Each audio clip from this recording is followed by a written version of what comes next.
Коми возрождается институт сельских старост. С момента принятия федерального закона в 2003 году органы местного самоуправления успешно прошли этап установления, развития, совершенствования. Новая ступень вовлечения инициативных жителей в управление своими территориями. Старосты – это как раз самые активные и ответственные люди. О них в деревнях говорят только с уважением. В этом накануне праздника Дня органов местного самоуправления убедилась Ольга Коняева. Валентина Казакова – мама 3 детей, домохозяйка, фермер и еще староста деревни Нижний Кайтыбош Сыктывдинского района. Здесь 60 домов. Административно деревня входит в состав села Зеленец, куда раньше приходилось постоянно ездить по любому вопросу.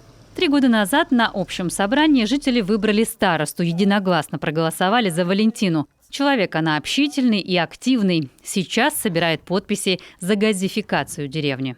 Трудности какие в работе старосты? Найти человека, поговорить с ним, обсудить, объяснить вот по поводу даже газа сейчас, что это нужно деревне, это выгодно по отоплению, что не надо будет покупать дрова, особенно пенсионерам. Им же тяжело вот это дрова рубить, колоть. А так газ включили и дома тепло. Первое, что удалось сделать, очистили ручей от мусора. Несанкционированная свалка ждала своего часа много лет. С помощью программы «Народный бюджет» провели освещение. Еще одна головная боль – дороги. Потихоньку жители сами засыпают ямы. Но без помощи все равно не обойтись. Попросили администрацию осушить дорогу нам. Сделали оканавливание это с помощью администрации. Чтобы у нас дорога подсохла, чтобы можно было проезжать. Все при помощи администрации. Но вы как связующее звено. Да.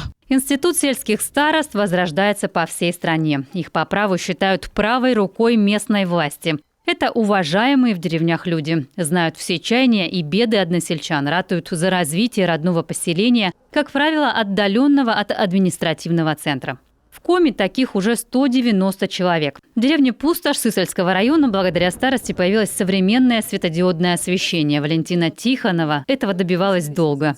Она на посту 6-й год. Где купить дрова, как отвезти пенсионера в больницу, когда почистят дорогу. Многие вопросы жители решают через нее. Если что-то надо, обращаемся, Валентина никогда не откажется, всегда помогает. У меня была проблема, труба, сток в трубы был весь забит песком. От времени он полтрубы, там нельзя было не почистить, и воды не было. В прошлом году, вот и согласие, помощь Валентины, и помощь администрации, мне вот почистили эту трубу. Сейчас вот, правда, пока дождя нет, вся вода ушла, и в огороде теперь сухо. Когда-то через Пустошь проходила развилка тракта на Кажем и Мураши. Работала первая в Коми машино-тракторная станция. Пустошь процветала. Сегодня по-прежнему работает, пожалуй, только метеостанция, где и проводят собрания сельчане. Жители деревни Пустошь активно подключаются к проекту «Народный бюджет». В этом году, например, восстановят местный ключ. Здесь расчистят площадку, установят желоб, уберут временный колодец. Вода здесь, кстати, очень вкусная и чистая. Ее приезжают набирать даже с соседних поселков. Воду из старинного ключа сдавали на пробу и признали полезной. Русло со временем забилось, был навес, разрушился. Но приходить к нему не перестали. Вода вкусная, холодная. Очень вкусно. В деревне занимаются фермерством, строятся молодые и дачники. Рядом 2 пилорамы. Летом приезжают дети, внуки. Тогда ребятни набирается до 60. А заняться нечем. Ветхие лачуги стали опасным местом для игр. Хозяева давно уехали, но трогать чужую собственность нельзя. Жители вместе со старостой нашли другой выход. По народному бюджету мы на 22 год хотим вот на этом месте сделать детскую площадку для детей в деревне Пустошь. Но пока сам объект у нас еще проект не нарисован, мы еще пока точно не знаем. Это глава администрации нам покажет. Но на данный момент, пока в этом году, если все получится, будут убирать тут все вот это место, готовить для детской площадки.